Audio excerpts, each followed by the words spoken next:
வந்துட்டான். சுவையும் ஆரோக்கியமும் இணைந்தது. பாட்டியோட சமையல் அறையில நடந்தது அழகான விளையாட்டு. தேங்காய் பராட்டால மறைஞ்சிருந்தது இனிப்பான செய்தி. அத பகிரும்போது இருந்தது உண்மையான சந்தோஷத்தின் பண்டிகை.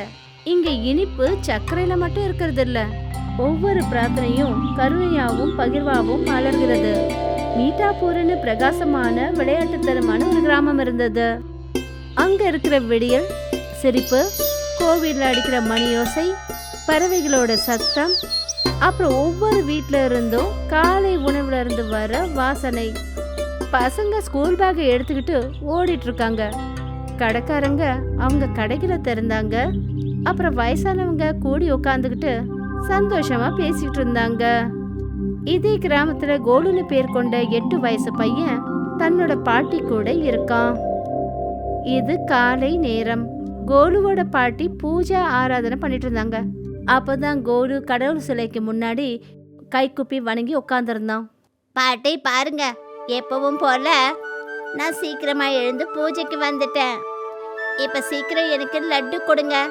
எனக்கு தெரியும் கோலு, நீ இந்த பூஜைக்கு வரதே லட்டு சாப்பிட்றதுக்காகத்தான். எத்தனை தடவை சொல்றது, இனிப்ப கம்மியா சாப்பிடுன்னு. ஆனா கடவுள் பிரசாதத்தை சாப்பிடறதுனால எந்த பிரச்சனையும் வராது. இப்படி சொல்லிட்டு குட்டி கோலு தட்டுல வச்சிருந்த எல்லா லட்டுவையும் எடுக்க ஆரம்பிச்சான். பாட்டி சிரிச்சுக்கிட்டு இருந்தாங்க. ஏ கோலு, கடவுளுக்கு முதல்ல படைக்கணும்பா. பாட்டி, நீங்க தானே சொல்லுவீங்க குழந்தைங்க கடவுள் ரூபம்னு. பாட்டி சிரிக்க ஆரம்பிச்சாங்க. அப்புறம் கோலு சிரிச்சுக்கிட்டே அங்க இருந்து போனான். கொஞ்ச நேரத்துல கோலுவோட ஃப்ரெண்ட்ஸ் சிண்டுவும் மின்ட்டுவும் அங்க வந்துட்டாங்க. கிளம்பு கோலு, என்ன மறந்துட்டியா? இன்னைக்கு நம்மளோட மேட்ச் இருக்கு. எனக்கு விருப்பம் இல்ல. நீ எப்ப பார்த்தாலும் ஏதாவது காரணம் சொல்லுவ. சீக்கிரமா கிளம்ப. நீ இல்லாம நம்ம டீம் முழுமை அடையாது. உன்னோட ஃப்ரெண்ட்ஸுங்க உன்னை விளையாடுறதுக்கு கூப்பிடுறாங்க, நீ போக மாட்டேங்கிற. காலம் எவ்வளவு மாறிடுச்சு. என்னோட சின்ன வயசுல நான் வெளியில போய் நிறைய விளையாடுவேன். என்னோட அம்மா சொல்லுவாங்க, இப்படி விளையாடுறதுனாலையும் குதிக்கிறதுனாலையும் உடம்பு ஆரோக்கியமா இருக்குமா. கோலு ஒரு சோம்பேறி குழந்தை. அவனுக்கு விருப்பம் இல்லை. இருந்தாலும் பாட்டி பேச்சு கேட்டுட்டு சிண்டு அப்புறம் மின்ட்டு கூட கிரிக்கெட் விளையாட போயிட்டான். சிண்டு, மின்ட்டு, கோலு 3 பேரும் சேர்ந்து ஒன்னா கிரிக்கெட் விளையாட ஆரம்பிச்சாங்க. கொஞ்ச நேரத்துக்கு அப்புறம் கோலு சோர்ந்து போயிட்டான். எனக்கு ரொம்ப சோர்வா இருக்கு. இப்ப எனக்கு விளையாடணும்னு தோணல. நான் வீட்டுக்கு போறேன். கொஞ்ச நேரம் ஓய்வு எடுக்க போறேன். இப்படி சொல்லிட்டு கோலு தன்னுடைய வீட்டுக்கு போயிட்டான். அப்புறம் போய் படுத்துக்கிட்டான். பாட்டி அந்த அறைக்குள்ள வந்தாங்க. கண்ணா கோலு, இப்ப கொஞ்ச நேரத்துக்கு முன்னாடி தானே விளையாடுறதுக்கு வெளியில போனேன். இவ்வளவு சீக்கிரம் எப்படிப்பா வந்த கண்ணா? பாட்டி, எனக்கு டயர்டா இருக்கு. இத கேட்டதும் பாட்டி அதிர்ந்து போனாங்க.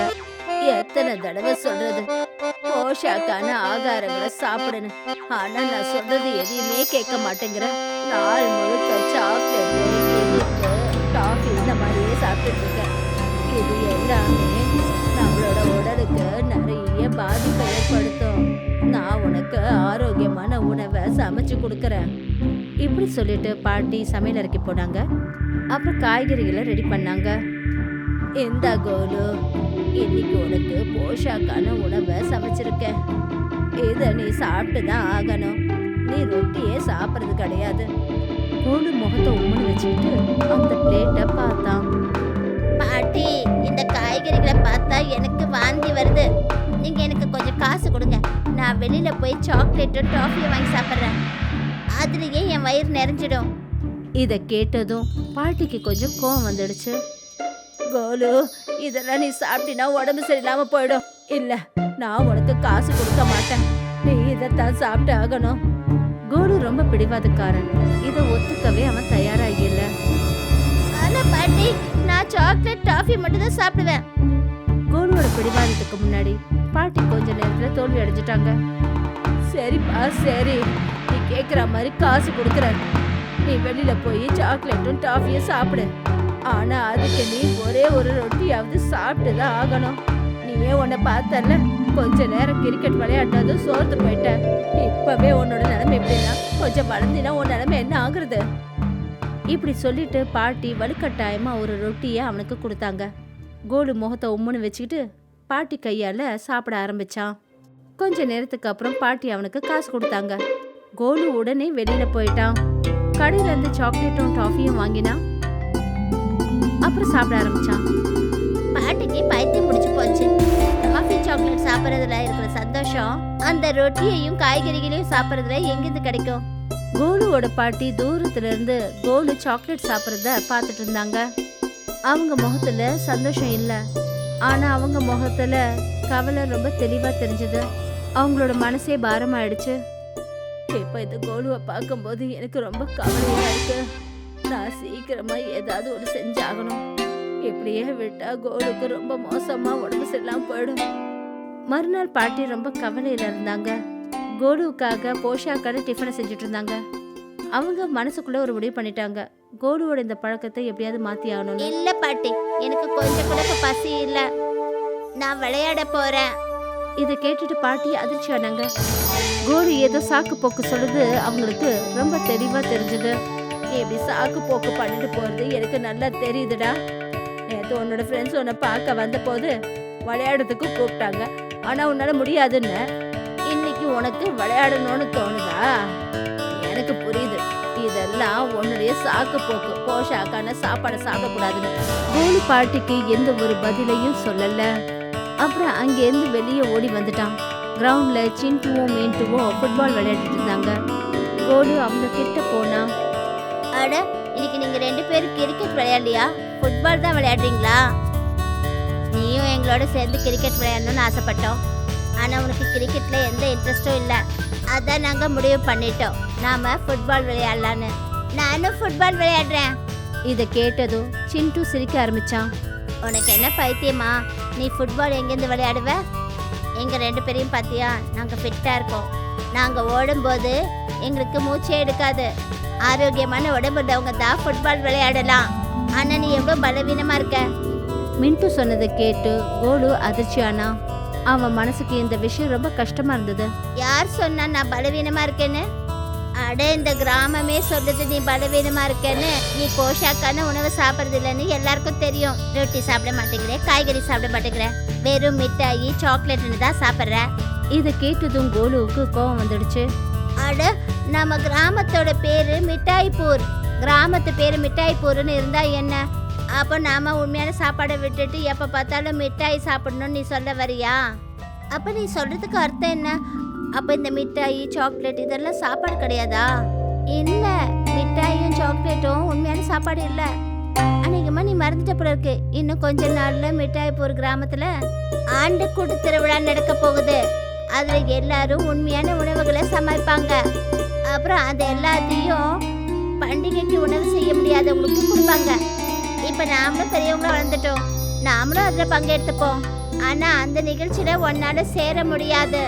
ஏன்னா உனக்கு தான் உண்மையான உணவுனா என்னன்னு எதுவுமே தெரியாதே.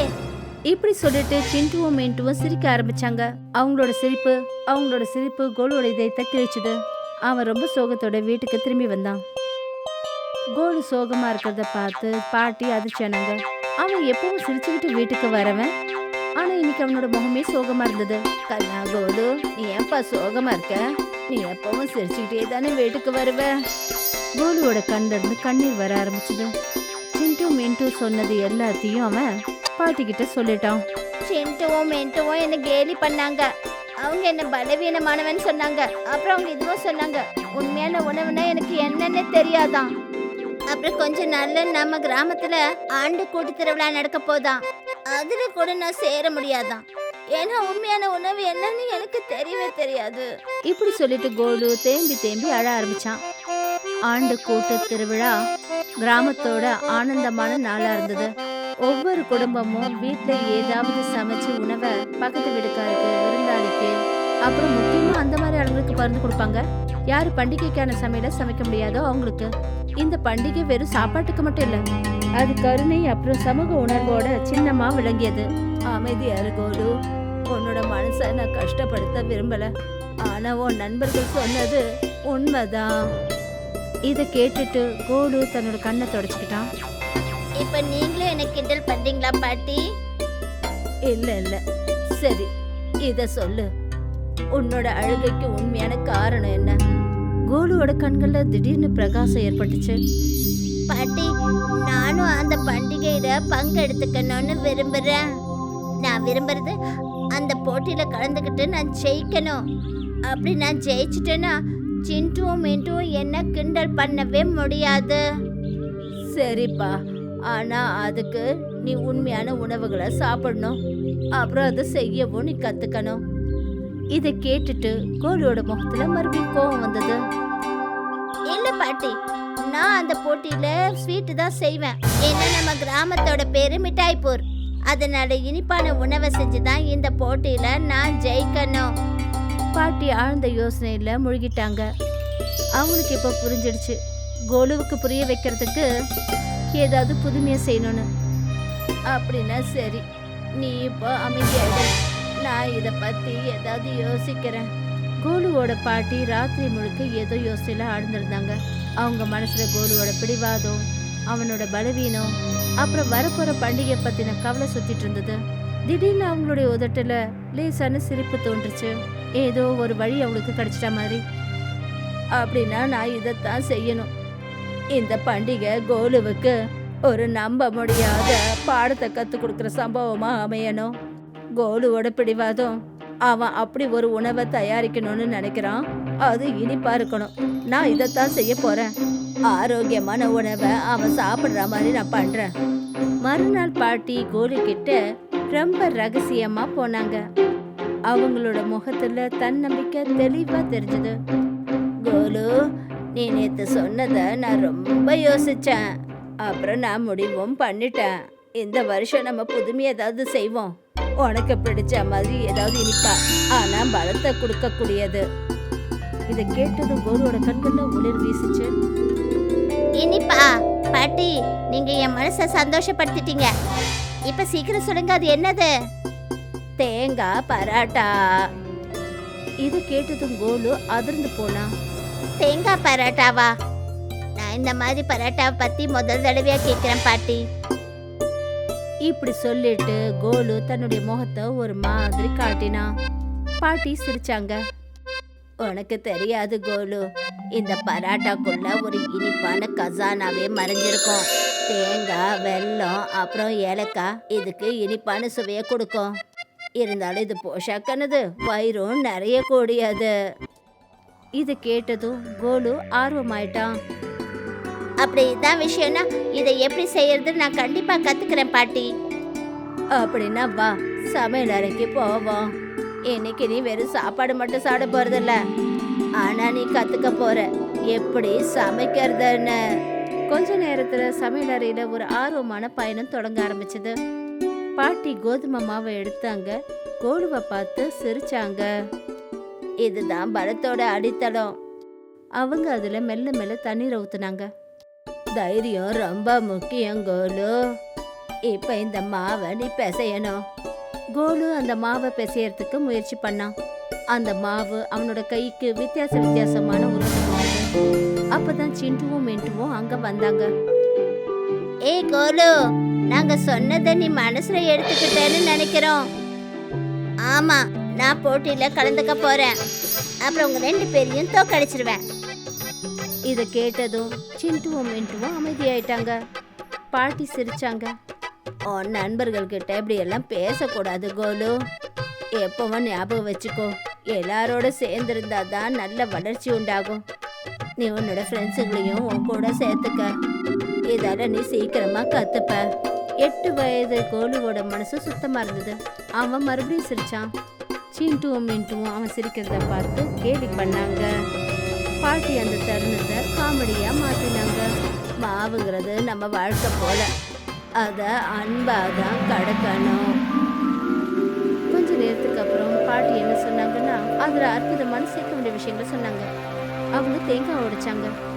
இதுதான் இயற்கையோட இனிப்பான பரிசு. கோடு அப்படியே வியந்து போய் அதை பார்க்க ஆரம்பிச்சான்.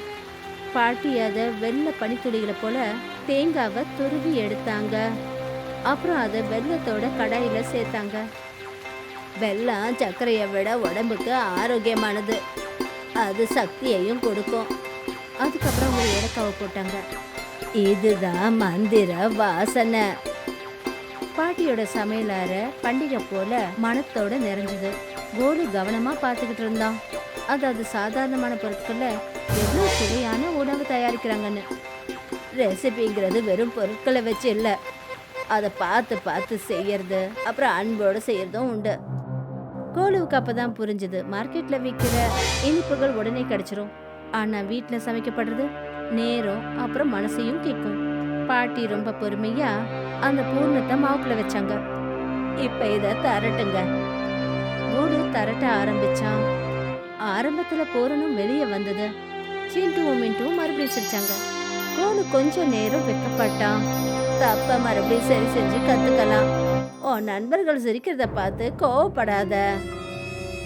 கோலு சிரிக்க ஆரம்பிச்சான். அப்புறம் மெல்ல மெல்ல சரியான முறையில பராட்டாவை தரட்டா கத்துக்கிட்டான். ஏதோ இனிப்பான ரகசியத்தை மறைக்கிறது போல. கடைசியில தவால பாட்டி கீய தடவினாங்க. அப்புறம் பரோட்டாவை சுட்டாங்க. தங்க நிறத்துல முறுமுறுன்னு பரோட்டா லேசா உப்ப ஆரம்பிச்சது. பார்க்கறதுக்கே ரொம்ப அற்புதமா இருந்தது. கோலு முதல் வாய் எடுத்து சாப்பிட்டான். அப்படியே அதிர்ச்சி ஆனான். பாட்டி, இதோட சுவை நினைச்சதை விட இனிப்பாவும் கொண்டாட்டமாவும் இருக்கு. அப்புறம் இது ரொம்ப சந்தோஷத்தை கொடுக்குது. முதல் முறையா கோலு உணர ஆரம்பிச்சான், உடலுக்கு ஆரோக்கியமான உணவு கூட டேஸ்டியா இருக்கும்னு. பாட்டி, இந்த கூட்டு திருவிழாவுக்கு நான் நிறைய தேங்காய் பரோட்டா செய்ய போறேன். இத கேட்டதும் சின்ட்டுவும் மின்ட்டுவும் அவனை பார்க்க ஆரம்பிச்சாங்க. நீ எங்களையும் இதுல சேர்த்துப்பியா? ஆ, தாராளமா. கோலு சொன்னதை கேட்டுட்டு சின்ட்டுவும் மின்ட்டும் சந்தோஷப்பட்டாங்க. சமையல் அறையில பரோட்டாவோட வாசனை மட்டும் இல்ல, நட்பு அப்புறம் புரிதலோட தாகமும் பரவ ஆரம்பிச்சது. கொஞ்ச நாள்ல அந்த பண்டிகையும் வந்தது. கிராமம் முழுக்க வண்ணமயமான அலங்காரம், சங்கீதம், சந்தோஷம் நிறைஞ்சு இருந்தது. ஒவ்வொரு குடும்பமும் ஸ்பெஷலான ஏதாவது ஒண்ணு கொண்டு வராங்க.